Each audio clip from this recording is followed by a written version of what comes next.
we're starting to move up through the belts now. We've got our first purple belt match.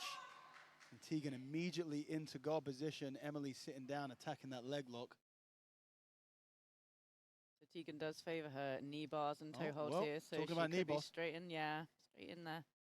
Emily able to get that knee past that hip line there, but Tegan's still really going for it. You know, we do need to talk about the rule set in terms of what techniques are allowed. You know, usually you wouldn't see purple belts going for knee bars, but at Enyo, we like to let them go for most things. So in the gi, everything except for heel hooks and knee reaping is allowed. So at all belts, even in the gi, you can go for twisting footlocks, knee bars, wrist locks, you know. Yeah, I think it's a great opportunity. I know when I was coming up through the belts at purple belt, I didn't really train any knee bars or toe holds at all. And then when you get to brown, you know, it's a real shock to the system because it does change the game a lot when you introduce those. Yeah, I feel like it's a little, the idea of not doing knee bars until brown belt is kind of a bit outdated these days. I think I wouldn't be surprised if we see some changes in the rules with IBJJF, you know, IBJJF allowing black belt, adult, and I think maybe brown belt adult to go for heel hooks and knee reaping and stuff. So I think we're going to, I think the IBJJF are a little bit behind, but I think eventually we're going to see that filter down to the lower belts as well. Right now we see Tegan inside closed guard, looking to cutting the angle here, possibly for a triangle. Emily's got to be really careful about her posture being broken now. There it goes. Able to open the leg for some reason there, and Emily takes advantage, trying to pass the guard now. But once again, Tegan rolls underneath, going for another knee bar. I mean, she did say when we asked her what her favorite technique in submission was, she did say the knee bar, and so far that's what we've seen her go for aggressively from any position that she can.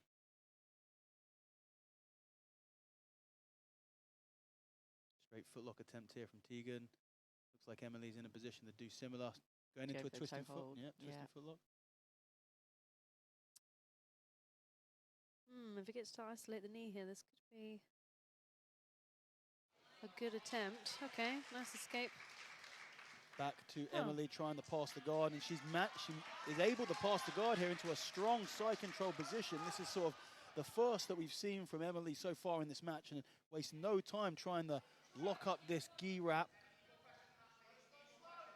Sort of baseball bat choke from here. I know Emily's been training really hard for this in Worcester. She's trying to get her hand in that collar there, and if she can, it's like a bread cutter from this position. Or she can grab onto that far bit, the gi wrap side of it, for that baseball bat. Passing to the far side here. Opportunity to expose one of the arms, possibly far side. She seems very relaxed down here. She does. I mean, there's a lot of time left on this, you know. Yeah. We're only, you know, we've got just under 7 minutes left, so they've only been going for about 3.5 minutes. Yeah, potentially a slower pace in the gi as well when you start to introduce those grips. A little bit more strategy. Oh, it's another submission attempt here. Has she got her hand in the collar? Well, let's talk about submission attempts. I mean, so far, kind of one-way traffic. Yeah, the collar choke was attempted, but I don't feel like it was super deep. I mean, Emily might be changing that in a second with this wrap of her own gi, but so far I'd say that Tegan has the better submission attempts with those leg locks, even though Emily, you know, with the knee bars, especially, even though Emily didn't really seem too phased with them, I think they were pretty legitimate attacks. Yeah, still required a bit of clearance in the legs. Yeah.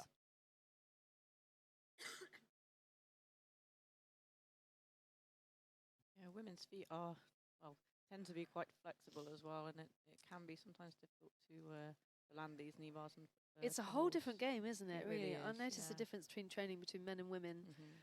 The legs and the feet just seem like readily there and available, right? And you can just get them. But the women, they just bend and keep going. You think, okay, this is futile. I'll abandon this and try for something else. Yeah, I mean, the biggest difference... Like Tegan's coming up on top. There you go. Emily gives up that bottom position pretty comfortably, or pretty happily, I should say. Looks like she's trying to set up a triangle or something, but not really in the position for it. Yeah, one of the biggest differences that I notice when I grapple with women is not so much the foot flexibility, but the hip and spine.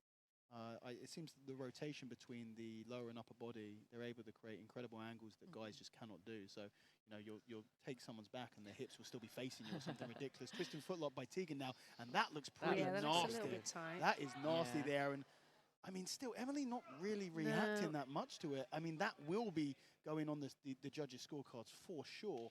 But it's one of those things where, especially with footlocks and with quite deep footlock attempts, sometimes I feel like people are just split into two categories. They either don't really feel the effects of footlocks and leg locks, or they do. Straight they do, away, right? yeah. And Yeah. you can tell that by how the other person reacts to them.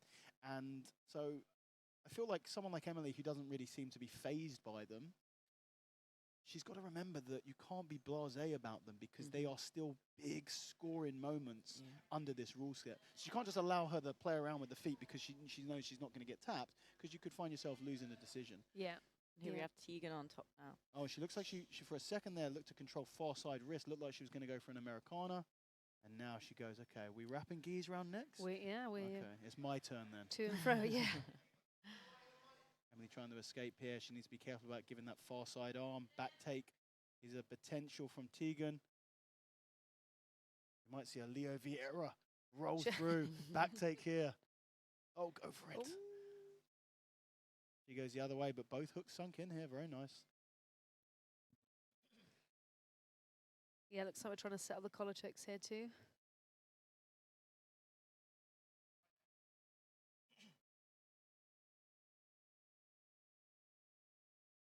Wow, they could so very, very high back position here, which makes me think she might have a lapel under that collar possibly. We can't see what's going on, but you don't really cut this angle unless she's got an arm as well, and that arm looks extended. Oh. Emily trying, and she pulls the arm out. Excellent defense there. Interesting, because she had the hook on the far arm too, which made it tricky for Emily to use the other hand to defend. So she had to get the posture and get out of there. Yeah, Emily sitting backwards Very with a footlock nice attempt of her footlock. own now.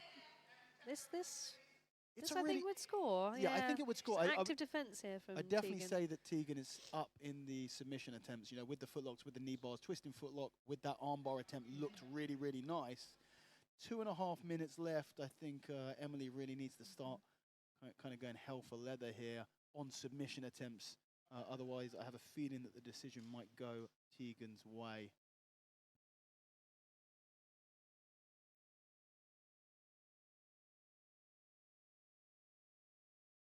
It's unbelievable how chilled Emily is in what looks like a position I would be pulling every face you could possibly imagine, and she kind of looks like she's walking down to get some shopping. Yeah, toe holds are tricky though. I think unless you've got the knee on the isolated. armbar. Oh yeah, on the armbar. Sorry, I thought you meant the toe. Her I armbar mean, she's was kind of jumping on fully the toe again extended, here. I mean, she didn't look That was like almost she a cared cookie at sweep all. there. Can I just point out that was very close? No, see, Samantha, when it doesn't work, you don't take credit Damn, for it. okay. When it works, you take credit for it. Still a minute 44 to go. Important lessons being taught here. Oh, far side Very armbar nice, here. yeah. This is She can nice. pass the Oh, hook this is a through. nice attempt.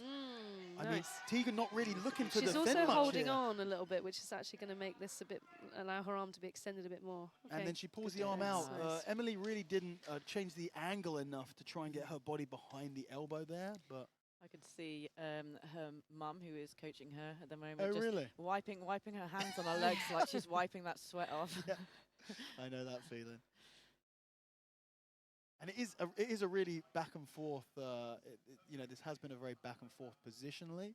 I'd say as the second half of this match has gone on, Tegan kind of taking the more dominant positions, and there has been submission attempts in both directions. I still feel like Tegan is up Yeah, we significantly. still potentially have the 2 knee bar attempts, I think, at the start as well, and then Yep. plus the arm, the toe hold attempt. And it's sort of when I'm guessing, we know the judging criteria, but I don't know exactly how the judges, how they write, how they take notes or anything. But you think as soon as a submission attempt has been attempted, you're writing down, okay, there was a knee bar here, there's a knee bar here, there was an arm bar here, this was really close, this wasn't so close. Almost tallying it up. Exactly, yeah. 15 seconds remaining. A really nice technical back and forth match here. will go to the judges' decision. Oh, a A steamer lock. lock. Steamer lock as well. nasty. Oh, she's Okay, really that's going a for it. good sit back on that as well. Nice, okay. And that is how you. That's how you finish. That's how you finish a match with a big attack like that. Something to remember, or for the judges to remember you by. You know, very nice match, back and forth there. No one in really, really deep trouble, but loads of submission attempts. I think we're going to see some of those now in our replays.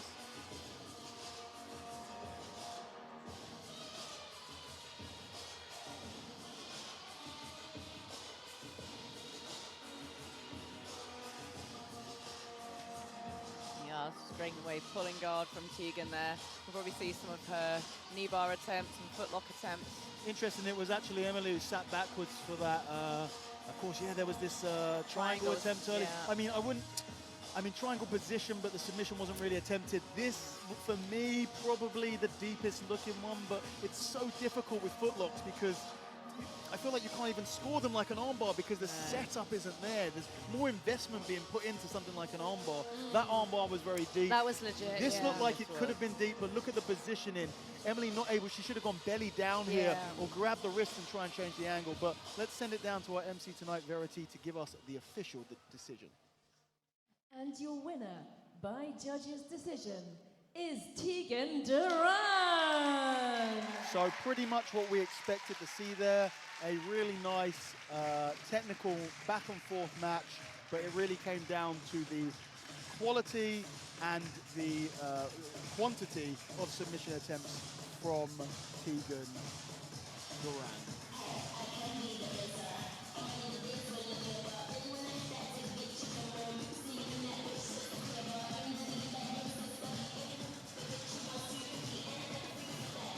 Her mum's very happy. It's lovely to see. Cute. Must be